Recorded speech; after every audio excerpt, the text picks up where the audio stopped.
If you are looking different in your iPhone shopping journey, the iPhone 17 Pro Max has you covered. It's not just that fetching cosmic orange, the unexpected hue heat of Apple's eye-dropping event. Apple's iPhone 17 Pro Max features a fresh design with new materials and a broad and bold product spanning camera plateau that adds a distinctive flair to what had become a somewhat tired design. Inside, the changes are no less significant, from the powerful A19 Pro chip to the new vapor chamber supported heat management system, which enable enough performance to support every peak and valley of your experience. If you are fixated on cameras, the iPhone 17 Pro Max will not disappoint. There are now finally three 48-megapixel lenses that support a wide range of shooting styles. Perhaps the most notable of the three is the new 48-megapixel 4x optical zoom lens that also offers access to a sensor crop 8x zoom, which, thanks to selecting the center pixels from the larger sensor and an upgraded image pipeline, delivers some truly eye-popping photos. This is also an upgrade that makes a canny swap of titanium for aluminum a seeming downgrade, but one with some significant benefits, like the ability to apply that amazing new anodized orange finish and the ability to better distribute and dissipate heat. Finally, there's the price. It's the one thing you hope doesn't get an upgrade. And I am happy to report that Apple somehow held the line here. The iPhone 17 Pro Max still starts at $1,199 US. It's never been a cheap smartphone, but then this one is for the pros, and I think they will be very happy. I know I am. As for why you might buy the iPhone 17 Pro Max over the iPhone 17 Pro, that comes down to screen size, battery life potential, and the option to get up to 2TB of storage. Otherwise, these iPhones are identical. The iPhone 17 Pro Max was announced at Apple's eye-dropping event on September 9. Pre-orders began on September 12, and the phone arrives in stores and starts shipping on September 19. The iPhone 17 Pro starts at $1,199 for the model with 256GB of storage, with that price rising to $1,399 for 512GB of storage, $1,599 for 1TB storage, and $1,999 for 2TB of storage. The later configuration represents the largest storage capacity of any iPhone ever. Apple is likely getting undue credit for not raising the price of the base model iPhone 17 Pro Max. Component prices and supply chain issues relating to the geopolitical stage are surely putting pressure on the company. Somehow, too, Apple has held the line, and the base iPhone 17 Pro Max still starts at $1,199 for 256GB model. The only difference in pricing comes into play when you stretch to the phone's new upper tier of 2TB, which is only available with the Pro Max model. That sends the price up to almost $2,000. It boggles the mind that we now consider paying almost $2,000 for a pocket-sized device to be rational. On the other hand, this is a true pro-level smartphone that, based on my tastes, is probably ready for pro photography and videography tasks, and when you put it like that, it might seem like a bargain. I saw enough leaks in the run-up to the iPhone 17 line launch to have a pretty good idea of what was coming, and to be honest, I was preparing to hate the iPhone 17 Pro Max redesign and colors. Yet, here I am now, quite pleased with the giant plateau, and yes, loving cosmic orange. In many ways, the iPhone 17 Pro Max is still undoubtedly part of long lineage of iPhones before it. There are, though, just enough new touches here to add up to what I am comfortable calling a redesign.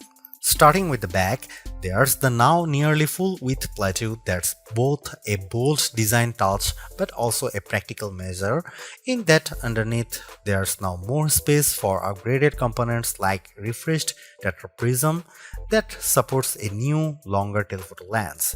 Most previous iPhone backs featured just one material, usually metal or glass. The iPhone 17 Pro Max is a spiffy mix of the two, metal and glass, or rather a larger rectangular ceramic shield cutout with the rest a univity chassis literally carved out of aluminum. Instead of a titanium band surrounding a frame, components, and the front and back glass, the iPhone 17 Pro Max's back cascades seamlessly to the side and even curves just a bit around the front to meet the Ceramic Shield 2 screen covers, which reportedly will better protect it from scratches. It will has an incredibly unified feel, and because Apple has radically cut down on edges, the phone feels very comfortable to hold. When it comes to dimensions and weight, the iPhone 17 Pro Max is slightly larger and heavier than the iPhone 16 Pro Max, but I challenge anyone to notice the differences, which can be measured in fraction. The iPhone 17 Pro Max is 163mm tall by 78mm long by 8.75mm thick and weighs 233 grams. By contrast, the iPhone 16 Pro Max was 163 by 77.6 by 8.25mm and weighed 227 grams. This year there are no new buttons to contend with. Along one edge we have the long power and Siri button, and below it camera control. Opposite them is the action button, and below that a pair of volume buttons. There are small differences along the shorter edges. On top, an antenna cutout is now visible, and on the bottom the pair of speaker grills appear larger.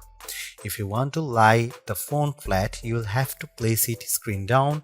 Even though the back plateau is nearly the full width of the phone, the tri-camera array still bumps out even further, and between this and the wide metal bump, this phone lies on its back at a slightly more extreme angle than the iPhone 16 Pro Max. The switch from titanium to aluminum provides not only some useful heat management and energy efficiency benefits, it's also opened the door for anodized color options. I don't know where Apple got the idea for cosmic orange, but I actually love it. It's bold without being garish. There's also silver and the very deep and inky deep blue. Apple sort of explained its color choices to me and even the loss of black, but I think this is just Apple mixing things up and possibly giving a nod to all the pro level folks who buy this phone for creative pursuits. Orange is a color that will get you noticed. iOS 26's liquid glass interface might lead you to assume there has been some radical display overhaul, so much glow, shiny and artificial transparency. However, that would be mostly wrong. The platform update does change the look, but it's all still working with the same materials. The iPhone 17 Pro Max's expansive 6.9-inch Super Retina XDR OLED is largely the same as last year's, featuring a resolution of 2868 by 1320 pixels for a density of 460 ppi. The ProMotion technology still automatically ranges from 1Hz to 120Hz, and it's always on, which means that even when you are in bed, you can make out the time and have glanceable notifications. It's not though exactly the same screen. This display now ranges up to 3000 nits, that's 1000 more than the last model. In my side-by-side tests, the iPhone 17 Pro Max is more visible in direct sunlight. This effect is assisted by a new reflective coating, meaning the light bouncing off the screen is also less noticeable. There's a nice and not necessarily insignificant upgrades. With a narrow bezel, the Super Retina display comes precisely close to meeting that orange metal, with a vast expanse of color and entertainment interrupted only by the pill-shaped dynamic island. Made up of the new center stage camera and Face ID sensors, it remains a useful space for live information, but it's also sometimes a black blob cutout in games, videos and photos. I find the information it provides useful, so I do not mind it much, but I was also hoping for a redesign that might have shrunk the thing by 50%. This is a minor quibble, and I'm sure that, like me, you probably won't notice or be bothered by it very much. Apple's redesigned Plateau is not just an aesthetic choice, it's a practical one. Underneath that now larger raised platform is a lot of technology, including a new tetraprism to support Apple's longest and highest resolution telephoto lens ever. It's simply one highlight of a stellar iPhone 17 Pro Max camera system. There are a total of 4 cameras, with Apple calling the rear trio fusion cameras. The main camera is 48 megapixel, ultra wide is also 48 megapixel, and telephoto also 48 megapixel with 4x optical, and the selfie camera is 18 megapixel.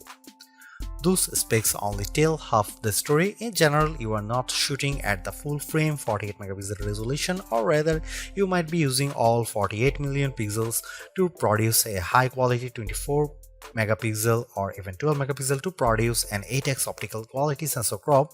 The ultrawide will by default shoot 12 megapixel macro photos. In virtually every instance, this is a case where less is more. Apple uses all that pixel information and its remarkable image pipeline to deliver fantastic photos with true life colors and exquisite detail. Here are some camera samples of the iPhone 17 Pro Max.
Few things contributes to the new look and feel of the iPhone 17 lineup as much as iOS 26.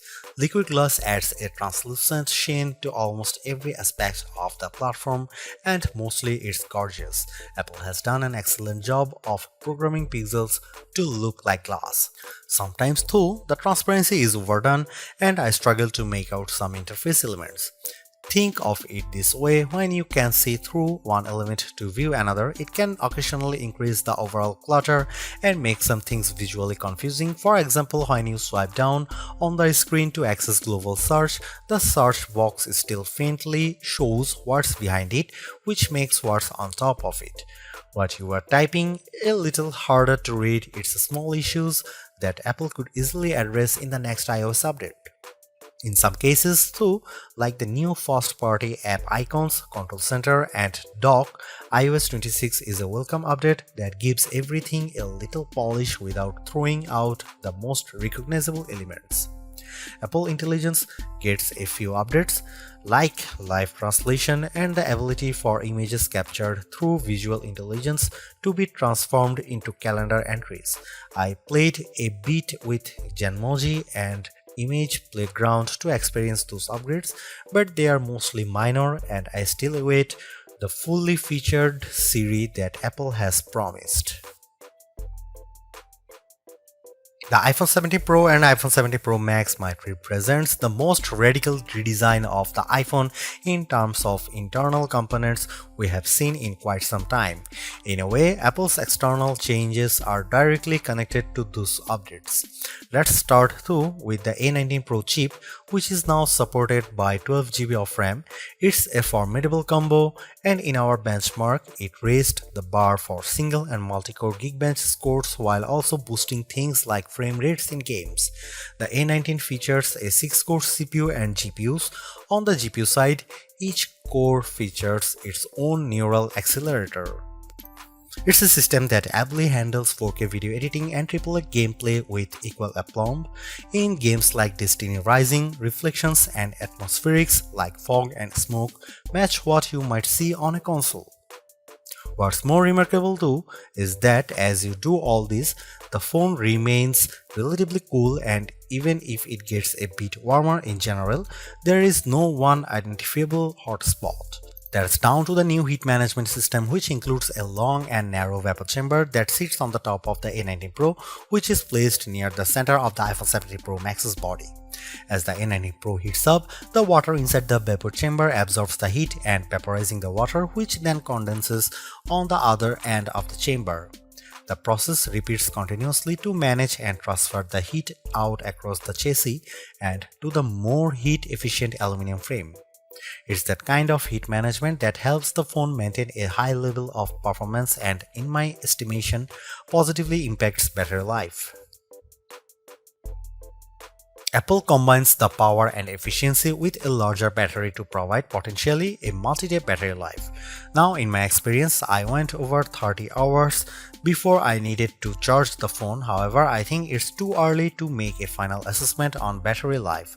I know my phone is busy copying 30,000 emails, updating photo libraries, and more background tasks relating to initial setup. In truth, I don't think I'll fully understand typical battery life for another month. In the meantime, I can tell you that battery life appears good, if not better, than the last generation, and your mileage may vary. Expect Q2 wireless charging, which if you have QI2 charger will be faster. The wired charging is faster too, but remember you will need to buy your own higher wattage wall charger to achieve those charge speeds.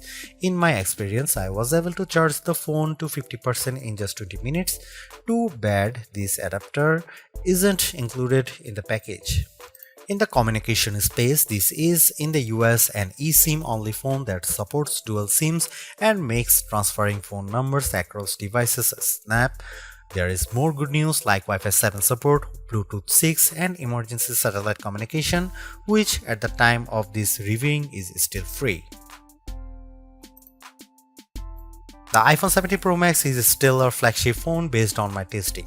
You get a more powerful zoom camera, better sustained performance, and the longest iPhone battery life ever, a head-turning design. The iPhone 17 Pro Max is still behind the competition on AI and it's a bit thick and heavy, but overall it is easily one of the best big screen phones yet.